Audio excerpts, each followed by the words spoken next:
ধন্যবাদ। মঞ্জু ভাই, এমনিতে আপনি তো নানা বিষয়ে কথা বলেন, রাজনীতি নিয়ে কথা বলেন, সমাজ নিয়ে কথা বলেন, কিন্তু আপনার সাবজেক্টে অনেকদিন পরে আসতে পারলাম। কারণ আপনি নদী রক্ষা নিয়ে অনেক কাজ করেছেন, এবং এই সাদা পাথরগুলো এই নদী বেয়ে কিন্তু আসে।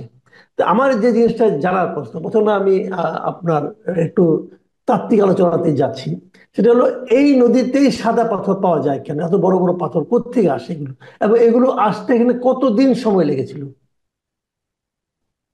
না, এটা প্রথমত কতদিন, সেটা ধরেন কয়েক মিলিয়ন ইয়ার্স, অর্থাৎ আহ, 10-20 লক্ষ বছর ধরেই কিন্তু পাথর, এই যে এই যে আপনার সিলেট ট্রাফ বলে, অর্থাৎ হাওর অঞ্চলে উপরের অঞ্চল থেকে, অর্থাৎ আপনার যে মেঘালয় অঞ্চল থেকে নদী বাহিত হয়ে, ঝর্ণা বাহিত হয়ে বৃষ্টির সময় আসতেছে। এটা একদিনের না, প্রতি বছরই আসে, কিন্তু অনেক বছর ধরে, হাজার হাজার লক্ষ লক্ষ বছর ধরে এই পাথরগুলি আসছে। সে সেজন্য দেখেন আপনি যে 30 ফিট নিচেও কিন্তু এই বড় বড় পাথর দেখা যায়। এখন অন্যান্য অঞ্চলে, বাংলাদেশে 51টা কোয়ারি আছে, পাথর ক্ষেত্র আছে কিন্তু জি, অফিসিয়ালি। জি, জি, জি। যেমন দিনাজপুরে আছে, আপনার ময়মনসিংহে আছে, আহ, নেত্রকোনায় আছে, সিলেটে আছে, বিভিন্ন জায়গায় এরকম 51টা ক্ষেত্র আছে। কিন্তু সব ফেলে কেন এইখানে আমরা এই বড় বড় যে বোল্ডার পাচ্ছি, লাইমস্টোন বোল্ডার পাচ্ছি? এটা পাওয়া যাচ্ছে আপনার এই এই গোলাগঞ্জে, জাফলং, এই অঞ্চলটাতে পাওয়া যাচ্ছে। পাওয়া যাওয়ার মেইন কারণটা হচ্ছে কি, আপনার শিলং প্ল্যাটু বলে একটা এই আছে, যে জয়ন্তিয়া পাহাড়, খাসি হিল টিল যেসব আছে, ওইখানে ওইখানে আপনি হয়তো না শুনে থাকবেন যে ডাউকি ফল্ট। ডাউকি ফল্ট, যেখানে আপনার ভূমিকম্প হয়েছিল অতীতেও, অনেক বড় বড় বড় সব ভূমিকম্প। ডাউকি ফল্ট, ডাউকি ফল্টটা হচ্ছে যে ইউরেশিয়ান প্লেট, অর্থাৎ পৃথিবীর উপরে যে ক্রাস্ট, ইউরেশিয়ান প্লেট এবং ইন্ডিয়ান প্লেটের যে সংযোগস্থল, এই সংযোগস্থলে একটা জিওলজিক্যাল প্রসেস। একটা প্লেট নিচের দিকে দেবে যায়, সাবডাকশন হয়, আর একটা প্লেট উপরের দিকে উঠে। এই উপরের দিকে উঠার ফলে যেটা হয়েছে, যে আপনার শিলং যে প্ল্যাটুটা, সেটা অনেক উপরে উঠে গেছে, উপরে উঠে গেছে।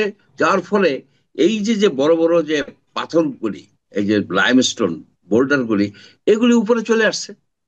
এখন আমরা জানি যে জি। ওই অঞ্চলের প্রচুর বৃষ্টিপাত হয়, ব্যাপক বৃষ্টিপাত হয়। বৃষ্টিপাত হলে যেটা হয়, যে আপনার যে সব মাটি, বালু, মানে ডার্ট, এগুলি ধুয়ে যায়, পাথরগুলি এক্সপোজড হয়। পাথরগুলি যখন এক্সপোজড হয়, তখন কিন্তু পানির স্রোতের তোড়ে কিন্তু ধীরে ধীরে ধীরে ধীরে তারা এসে জড়ো হয় কোথায়? এই যে সিলেট ট্রাফ বলে, অর্থাৎ এই আহ, এই যে ডাউকে ফল্ট এবং এই যে জন্তিয়া পাহাড় টাহাড়ের নিচের দিকের যে হাওর অঞ্চলটা, হাওর অঞ্চলটা কিন্তু এই টেকটনিক কর্মকাণ্ডেরই মানে প্রসেসেরই ফল। এটা নিচে এখানে এসে এই পাথরগুলি জমা হয়। সুতরাং এই পাথরগুলি প্রতি বছর আসছে বলে যে কেউ কেউ খুব মানে উত্তেজিত হয়ে বলতেছেন। দেখলাম যে চরমনায়ের পীর সাহেব খুব বলতেছেন, এই পাথর না সরালে পরিবেশ হয়ে যাবে, দূষিত হয়ে যাবে পরিবেশ, ইত্যাদি ইত্যাদি, বন্যায় ভেসে যাবে। এইসব থিওরি কোথায় পেলেন হঠাৎ করে? আপনার সে হাদিস ছেড়ে উনি এখন যে পাথর বিশেষজ্ঞ হয়ে গেলেন, এটা কিন্তু ভয়ের বিষয়। ভয়ের বিষয় কেন? এই যে তৌহিদি জনতাকে একত্রিত করে এখন পাথরের উপরে যদি আক্রমণ চালায়, তাহলে তো আপনি তো শুধুমাত্র এইখানে না, আপনি ধরেন বিছানাকান্দি আছে, জাফলং আছে, আরো অনেক জায়গা আছে। পরিবেশের উপরে যেভাবে আক্রমণ চলতেছে, এটা একটা দুর্ভাগ্যজনক, ভয়ঙ্কর, মানে জাতির জন্য একটা অশনি সংকেত। তাহলে এই যে পাথরগুলি মানে সরিয়ে নেওয়া হলো, আপনি কি মনে করেন এগুলো তো আগে সরানো হতো না আর কি? আগে যখন স্বৈরাচারী শাসকটা ছিলেন, তখন এটা ছিল। এবং তখন আমি দেখতাম যে এই যে বেলা যে প্রতিষ্ঠানটা, এই যে ডক্টর মিস্টার রিজওয়ানা হাসান, সৈয়দা রিজওয়ানা হাসান যেটা প্রধান ছিলেন, তিনিও শুনেছিলাম এটার বিরুদ্ধে মামলা করেছিলেন যাতে নাকি পাথর কেউ সরাতে না পারে। তখন উনি এনজিওতে ছিলেন, এনজিও কর্মী হিসেবে তিনি পরিবেশ রক্ষার জন্য এই কাজগুলি করেছেন। এখন উনি নিজেই পরিবেশ মন্ত্রী হয়েছেন, মানে আগে যাদের কাছে দাবি করতেন সেই জায়গাটায় উনি বসেছেন। তো উনি যখন সেই জায়গায় আছেন, তাহলে উনার আমলে এসে এটা এভাবে মানে একদম ধূলিসাৎ হয়ে গেল কেন? এটা কিভাবে সম্ভব হলো? না, ওনার বিরুদ্ধেই তো অভিযোগ আছে আপনার বিভিন্ন মহলে, যে এইসব পাথর খেকো, বালু খেকো, এদেরকে উনি মদত দেন। উনি এদের মদত দেন। এবং আরেকটা জিনিস আমাদের মনে রাখতে হবে, যে আমরা অতীতে দেখেছি, উম, শেখ হাসিনার আমলে দেখেছি, এরশাদের আমলে দেখেছি, বিএনপির আমলে দেখেছি, সব আমলে আমরা দেখেছি যে যদি মানে একেবারে টপ লেভেলের অর্থাৎ মন্ত্রী লেভেলের লোকজনের যদি না থাকে, মদত না থাকে, তাহলে কিন্তু এই ধরনের দুষ্কর্ম হতে পারে না। এইখানে যে কাজটা হয়েছে, এটা তো ছোটখাটো ঘটনা ঘটে নাই, এটা একটা গণ লুট হয়েছে, এবং অনেকখানি জায়গা নিয়ে হয়েছে, অনেক লোক তার সাথে জড়িত ছিল, এবং অনেক দিন বসে হয়েছে, 3-4 মাস বসে এই লুটটা একেবারে প্রথম থেকেই শুরু হয়েছে। এই সরকারের আসার পর থেকেই শুরু হয়েছে, কিন্তু এটা যে শেষের দিকে এসে এক্সেলারেটেড হয়ে গেছে, হয়ে আপনার যে এই ভোলাগঞ্জের একটা অঞ্চলে কোনো পাথরই নেই, সেখানে আছে শুধু বালু এবং গর্ত। এটা এখন আহ, এটা যদি এই পাথর উঠাই নিয়ে চলে যায়, তার এনভায়রনমেন্টাল ইম্প্যাক্ট আছে, কিন্তু আপনার নদীর যে বেড আপনার এবড়ো থেবড়ো হয়ে যাচ্ছে। যেখানে এটা স্মুথ ফ্লো ছিল, সেটা পানির ফ্লো থাকতেছে না, সেখানে আপনার নদীর পার ভাঙতে পারে, এবং যেসব ফনা, যেসব মানে আহ, প্রাণী উদ্ভিদ যা ছিল, এগুলির কিন্তু জীবন চক্র ব্যাপকভাবে ব্যাহত হবে। বিশেষ করে এই যে বালুর ফলে বালু পানিতে ছড়ায় যাচ্ছে, ছড়ায় যাওয়ার ফলে যে টার্বিডিটি, অর্থাৎ আপনার ফটোসিনথেসিস হতে পারবে না নিচের দিকে, যার ফলে টোটাল যে লাইফ সাইকেল এখানে আপনার ইম্প্যাক্টেড হয়ে যাচ্ছে। এখন আরেকটা কথা হচ্ছে যে আপনি ন্যাচারাল প্রসেসকে এইভাবে হ্যাম্পার হইতে দিতে পারেন না। এখানে পাথর উঠানো যায়, পাথর হারভেস্ট করা যায়, কারণ কি এগুলি তো পাথর মহল হিসেবেই ডিক্লেয়ার করা ছিল 51টা, যে সেটা কিন্তু আপনি করতে হবে একটা নিয়মের মাধ্যমে, যেমন পরিবেশ অধিদপ্তরের একটা গাইডলাইন আছে, একটা গাইডলাইন হুম আছে। হুম হুম সেই হুম হুম। গাইডলাইনে দেওয়া আছে, ভোলাগঞ্জের কথাই উল্লেখ করা আছে, যে এইখানে প্রতি বছর কিরকম পাথর উঠাতে হবে, তার পরিমাণটা এনভায়রনমেন্টাল ইম্প্যাক্ট স্টাডি করবে জিওলজিক্যাল সার্ভে, তারা বলবে যে এই পরিমাণ পাথর আছে, এই জায়গা থেকে এই পরিমাণ পাথর উঠাতে পারো, রাইট? কিন্তু সেই ধরনের কিছু করে নাই।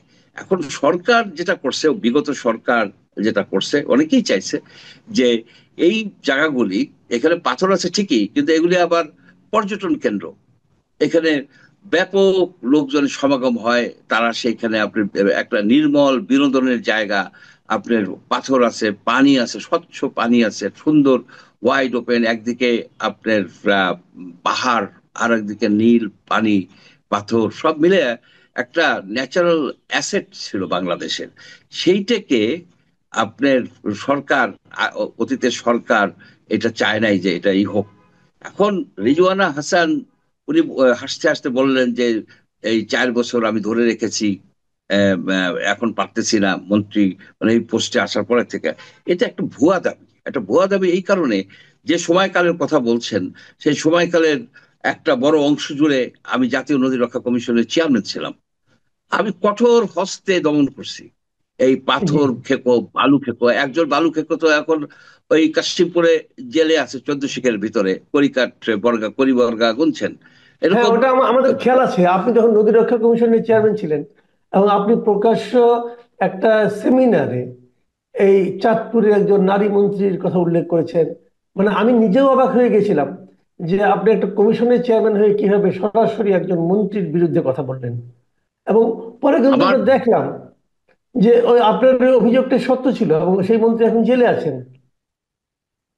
সেমন্ত্রী জেলে, আচ্ছা, আমি যতটা আইনগত ভাবে এবং অফিসিয়ালি যা যা করা দরকার, ক্যাবিনেট সচিবকে জানানো, তৎকালীন প্রধানমন্ত্রীকে জানানো, সবই আমি করেছি, কিন্তু দেখি যখন কাজ হয়নি, তখন আমি জনসমক্ষে যে বলেছি যে এটা হচ্ছে। এইখানে গত 3 মাস ধরে যে গণলুট হইলো পাথরের, এই আমাদের যে পরিবেশ, যে পরিবেশ মন্ত্রী বলি, উনি কি করছেন? উনি তো কিছুই করেন নাই। উনার আমলে পরিবেশের যে ক্ষতি হয়েছে, যেটা পূরণ হতে বহু বছর লাগবে, বহু বছর। আপনার এই যে ভোলাগঞ্জের যে সাদা পাথরের ক্ষেত্রটা, এই সাদা পাথরের ক্ষেত্রটা আপনি কি মনে করেন যে 200-100 বছরের মধ্যে আবার পূরণ হবে? নো। কয়েক আচ্ছা, হাজার বছর লেগে যাবে। আপনি যে অভিযোগটা করলেন যে উনি কিছু করেননি, কিন্তু উনি কিন্তু একটা সমাবেশে বলেছেন, আমি আপনাকে ওনার বক্তব্যটা পড়ে শোনাই উনি কি বলেছেন। উনি বলেছেন, সিলেটে দুজন উপদেষ্টা গেলাম, সেখানে পাথর তুলতে সর্বদলীয় ঐক্য দেখলাম। আগের 4 বছর জাফলংয়ে পাথর উত্তোলন বন্ধ রাখতে পেরেছিলাম, এখন আমি উপদেষ্টা হয়েও পারছি না।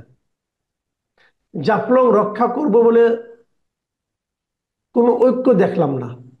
এটাই হচ্ছে বাংলাদেশের বাস্তবতা। তার মানে উনি দায়টা চাপালেন সর্বদলীয় ঐক্যের উপর, বিভিন্ন রাজনৈতিক দলের উপর, এবং দায়টা চাপালেন বাংলাদেশের বাস্তবতার উপর। যে বাংলাদেশের বাস্তবতাটা এমন যে একজন উপদেষ্টা চাইলেও এ ধরনের কাজ বন্ধ করতে পারেন না। আমার প্রশ্ন হচ্ছে, যদি এটাই হয়, এবং আসলে এটা বাস্তবতা কিনা আপনি বলবেন, কিন্তু আমার আরেকটা প্রশ্ন, যদি এটাই হয় যে যখন উনি উপদেষ্টা ছিলেন না তখন তো ওনার দাবিকে গুরুত্ব দিয়ে এই পাথর উত্তোলন বন্ধ ছিল, এবং আগের আমলে কিন্তু বন্ধ ছিল। তো ওনার আমলে বাস্তবতা কেন পরিবর্তন হয়ে গেল? ওনারা কি এমন করলেন যে পাথর তোলার অনুকূল বাস্তবতা তৈরি হলো? বাস্তবতা হচ্ছে কি, ওরা আহ, এই পরিবেশটাকে অর্থনৈতিক দৃষ্টিকোণ থেকে দেখতেছে, এবং এখানে সুযোগ আর্থিক সুযোগ নেয়ার চেষ্টা করছে বা নিচ্ছে বলে অভিযোগ আছে। সেই সব কারণে এই বাস্তবতাটা চেঞ্জ হয়ে গেছে। আপনি উনি বলতেছেন যে সর্বদলীয় ঐক্য হয়েছে, এখানে তো দলীয় ঐক্যের বিষয় না।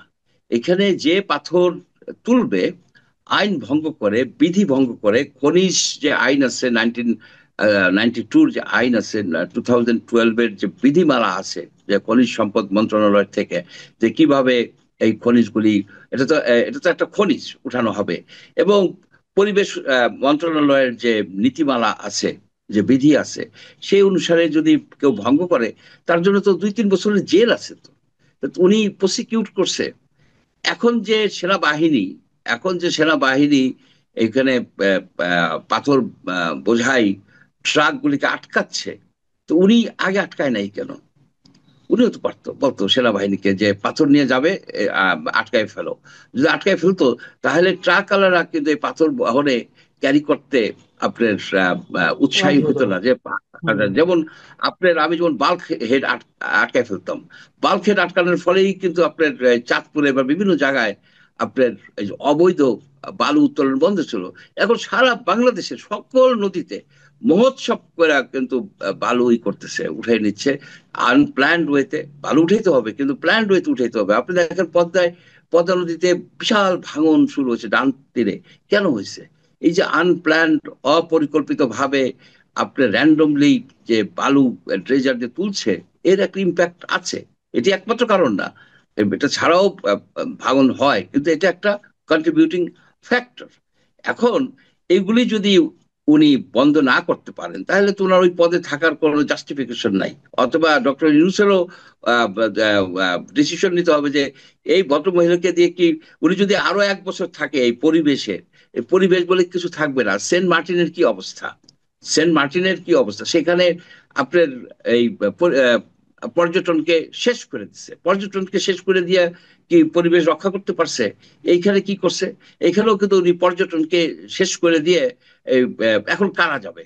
শুধু ওই যে গর্তযুক্ত বালুর মাঠ দেখতে কি লোকে যাবে? যাবে না।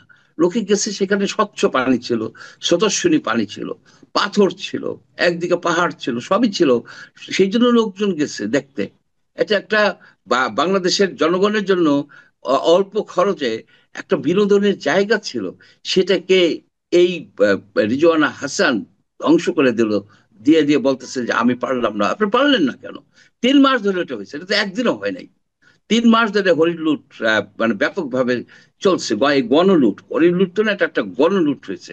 আপনি আচ্ছা, পারেন আরেকটা নাই কথা, কেন? আমি জানতে চাচ্ছি যে গতকালকে শুনলাম যে গত রাতে আহ, সিলেটের জেলা প্রশাসন তারা নাকি একটা জরুরি মিটিং এ বসেছিলেন, এবং সেখানে তারা সিদ্ধান্ত নিয়েছেন যে লুট হয়ে যাওয়া পাথরগুলো উদ্ধার করে আবার সেখানে এনে রাখা হবে নদীতে।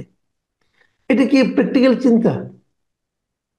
এখানে যে ট্রাকগুলি আটকাইছে, যে সামান্য একটা অংশ আর কি যা লুট হয়ে গেছে, তার একটা অংশ হয়তো ওনারা ওখানে সিম্বলিক ওয়েতে ফেলবেন। কিন্তু আমার প্রশ্ন হচ্ছে যে জেলা খনিজ সম্পদের একটা কমিটি আছে এবং সেগুলি প্রতি মাসেই মিটিং করে। সেই কমিটির প্রধান হচ্ছে একজন এডিসি, এবং ওটা সদস্য সচিব হচ্ছেন আরডিসি, এবং সেখানে পুলিশের লোক আছে, র্যাব আছে, আহ, কৃষি বিভাগের লোক আছে, পরিবেশ অধিদপ্তরের মেম্বার আছে, বিশাল একটা কমিটি। সে কমিটির প্রতি মাসে যে মিটিং হয়, মিটিং এ কি আলোচনা হয়েছে তারা কি কিছুই জানে নাই। এবং ওই সব ওই রকম আরেকটা কমিটি আছে, এনভায়রনমেন্টাল কমিটি আছে প্রতিটা উপজেলায়। আপনার এই যে কোম্পানিগঞ্জ বলেন, এইসব জায়গায় প্রত্যেকটা উপজেলায় কিন্তু কমিটি আছে। সেই কমিটিতে কি আলোচনা হয়েছে, সে কমিটির কাগজপত্র দেখেন যে তারা কি দেখে নাই, সে কমিটি থেকে আলোচনা কি হয় নাই যে এইভাবে। এখন কথা হচ্ছে কি, কমিটির আসল যে ঘটনাগুলি হয় সাধারণত অত্যন্ত উচ্চ মহল থেকে, মন্ত্রী লেভেলের মহল থেকে যদি গ্রিন সিগন্যাল দেওয়া হয়, তাহলে এইখানে আপনার এই এই যে কিছু সর্বদলীয় করার থাকে না। ঐক্য হয়ে যায়, এবং প্রশাসন হুম, সেখানে আপনার অসহায় হয়ে যায়। প্রশাসন কিন্তু কেসও করছে, পরিবেশ অধিদপ্তর কেস করছে, আপনার পুলিশও কেস করছে, কিন্তু বাস্তবতা হচ্ছে কি, যদি একদম উপরের লেভেলের লোকগুলোকে ছেড়ে দাও, তো ছেড়ে দেয়, ছেড়ে দিতে হয়। রাইট। এইখানের এইখানের এখন আমি মনে করি কি, যে রিজওয়ানা, সৈয়দা রিজওয়ানা হাসানকে, দুদকের তদন্ত করা দরকার, যে তার আর্থিক এই বিষয়টা, এবং তার সাথে এদের কি যোগাযোগ ছিল, এবং তাদের কল রেকর্ড টেকর্ড চেক করা দরকার। তার কল রেকর্ড চেক করা দরকার যে এদের সাথে ওনার ই আছে কিনা, এবং ওনার সরে দাঁড়ানো দরকার। উনি যদি রিজাইন না করে, ওনাকে রিজাইন করাই দেওয়া দরকার। এই কারণে যে উনি বাংলাদেশের একটা বড় ক্ষতি করে ফেলছে, বিশাল একটা ক্ষতি করছে, এবং ওনাকে এই ক্ষতি আর করতে দেওয়া উচিত হবে না। যেমন আপনার বিছানাকান্দি আছে, আপনার জাফলং আছে, বাংলাদেশে তো আরো ন্যাচারাল রিসোর্সেস রয়ে গেছে। আহ, সেগুলি যেমন ধরেন আপনার যে জাফলং এর যে এই আপনার যে যে নদীটা আছে, ডাউকি নদী, আহ, আহ, যে নদীটা আছে জাফলং এ, সেই সেটা কিন্তু ইকোলজিক্যালি ক্রিটিক্যাল এরিয়া হিসেবে ডিক্লেয়ার করা আছে। তো উনি সেটাকে কি করছেন? উনি তো কিছুই করেন নাই, উনি কিছুই করেন জি। নাই। এই যে তাহলে আপনি এই মুহূর্তে বলছেন যে আমরা তাহলে সাদা পাথরের যে ঐতিহ্য, যে সাদা পাথরের আকর্ষণে বিপুল সংখ্যক পর্যটন ভোলাগঞ্জে যেতেন, সেই যাওয়াটা আমরা হারালাম। এরপর আর বোধহয় মানুষের সেই জিনিসটা দেখার সুযোগ আর তৈরি হওয়ার খুব নিকট না, তারপরে ভবিষ্যতে যে মনে যে হচ্ছে যে আপনার কিছু কিছু কিছু কিছু মৌলবাদী লোকেরা তো আবার হুমকি দিচ্ছে। আমি তো আজকে ভিডিওতে দেখলাম যে আপনারা এখানে আসবেন না, এটা আমাদের রুটি রুজির ব্যাপার, আপনারা সিলেট দিয়ে মাথা ঘামান কেন, আপনাদের এখানে আসার দরকার নেই, আপনার সেন্ট মার্টিন যান, কক্সবাজার যান, ইত্যাদি ইত্যাদি হুমকি দিচ্ছে। এখন যদি স্থানীয় লোকেরা হুমকি দেয়, মৌলবাদী লোকেরা যদি হুমকি দেয়, তাহলে কে তার পরিবার পরিজন নিয়ে ওইখানে যেতে চাবে? এটাই হচ্ছে যে দুর্ভাগ্য, যে বাংলাদেশের আহ, মানে আইন শৃঙ্খলা পরিস্থিতি বলেন, সবকিছু এতটা যে ডিটোরিয়েট করবে ডক্টর ইউনূসের আমলে, এটা কিন্তু আমরা ধারণা একটা করি। জিনিস একটা জিনিস আমাদের, আমি তো মনে করি এটা একটা যে এমন একটা ক্ষতি হয়েছে যে ক্ষতিটা আসলে পূরণ করা যাবে না, অপূরণীয় ক্ষতি। এবং এটা হয়তো যেহেতু এটা হাজার বছরে গড়ে উঠেছে, আপনি তো এক দুই দশকে এটা 1000 বছর পূরণ না, এটা করতে আরো অনেক পারবেন না। বেশি। আপনার এটা জিওলজিক্যাল টাইম স্কেলে ধরতে হবে, মায়োসিন যুগ তাহলে বলা হয়, ইপো। আমরা কি হ্যাঁ, একটা কাজ, মানে মিলিয়ন আমার আমার ইয়ার্স। আমার একটা বক্তব্য, আমি দেখতেছিলাম যে এই গণতন্ত্রের ক্ষেত্রে যে প্রতিবন্ধকতাগুলো তৈরি করা হয়েছিল গত কয়েক বছরে, এখানে দেখলাম যে সরকার যে কাজটা করলেন যে 2014, 2018, 2024 এই নির্বাচনগুলিতে যে সমস্ত লোক বিভিন্ন জেলায় জেলা প্রশাসকের দায়িত্ব পালন করেছেন, তাদের সবাইকে কিন্তু এক ধরনের মানে চাকরিচ্যুতই বলা যায়, বাধ্যতামূলক অবসর, যাদের 25 বছর হয়নি তাদেরকে ওএসডি করা হয়েছে, কিন্তু ঢালাও ভাবে করা হয়েছে, এমনি হয়তো অনেকে দায়ীও না তাও করা হয়েছে।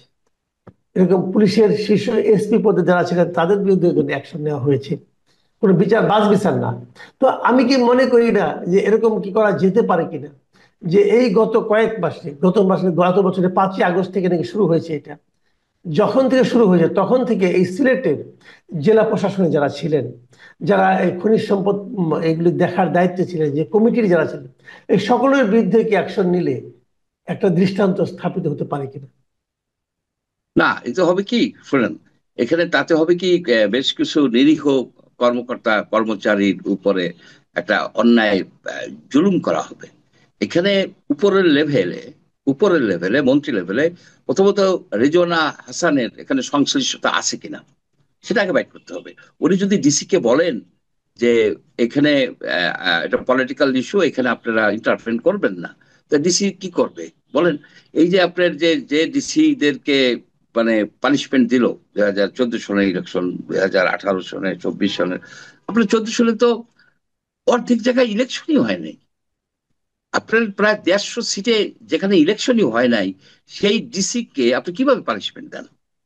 পানিশমেন্ট দিতে পারেন না, তো ডিসিদেরকে তো আপনারা বন্দি করে ফেলছেন। এই যে আহ, এই আপনার যে প্রশাসনিক সংস্কার, সেখানে আমি অনেকবারই বলেছি যে সংস্কার এমন ভাবে করা উচিত প্রজাতন্ত্রের কর্মকর্তা কর্মচারীরা যেন তারা আইন অনুসারে কাজ করতে পারে। এখানে বলা হচ্ছে কি যে আপনার আনুগত্য থাকতে হবে। আনুগত্য কার প্রতি? কোনো ব্যক্তির প্রতি তো আনুগত্য না। আনুগত্য থাকবে কনস্টিটিউশনের প্রতি, আইনের প্রতি, বিধির প্রতি, এগুলির প্রতি আনুগত্য থাকবে। এগুলি ভায়োলেট সে যদি করে, তাকে আপনি পানিশমেন্ট দিতে পারেন, আইন অনুসারে পানিশমেন্ট দিতে পারেন। সেটা না করে আপনি তাদেরকে ভৃত্য বানানোর চেষ্টা করছেন, আর যারা পারে নাই শেষ পর্যন্ত এরা কর্মচারীরা সবাই মানে প্রতিবাদ করছে, প্রতিবাদের মুখে ওইটা এক ধরনের স্থগিত অবস্থায় আছে। এটা একটা স্বৈরাচারী প্রক্রিয়া। আপনি দেখেন যে গতকাল পত্রিকায় এই নিউজগুলি কিন্তু আসে নাই, আপনি যেটা বললেন যে আসে না, আজকে যদি আসছে এটাকে তারা মানে খবরে আসতে দিবে না, এই সাদা পাথরের কাহিনী, কিন্তু এটা ছড়াই গেছে। আপনি দেখেন যে সোশ্যাল মিডিয়া, সোশ্যাল মিডিয়ায় এখন একমাত্র মিডিয়া যার মাধ্যমে আমরা সব খবর টবর পেতে পারি, কিন্তু সেই সোশ্যাল মিডিয়াকে এমন ভাবে পলুটেড করে ফেলছে, এমন ভাবে পলুটেড করে ফেলছে, এআই দিয়ে হোক, বিভিন্ন রকমের এডিট করে হোক, যে করে ফেলছে কোনটা সত্য কোনটা মিথ্যা বোঝা মুশকিল। যেমন আপনার আহ, বিভিন্ন বক্তব্য বহু জায়গায় আমি দেখি যেগুলি আমি জানি যে এগুলো আপনার বক্তব্য না, কিন্তু বিভিন্ন ভাবে এডিট করে ঠলে নানাবিধ কথা বলতেছে। অর্থাৎ সোশ্যাল মিডিয়ার উপরেও যেন আমাদের আর কোন রকমের আস্থা না থাকে।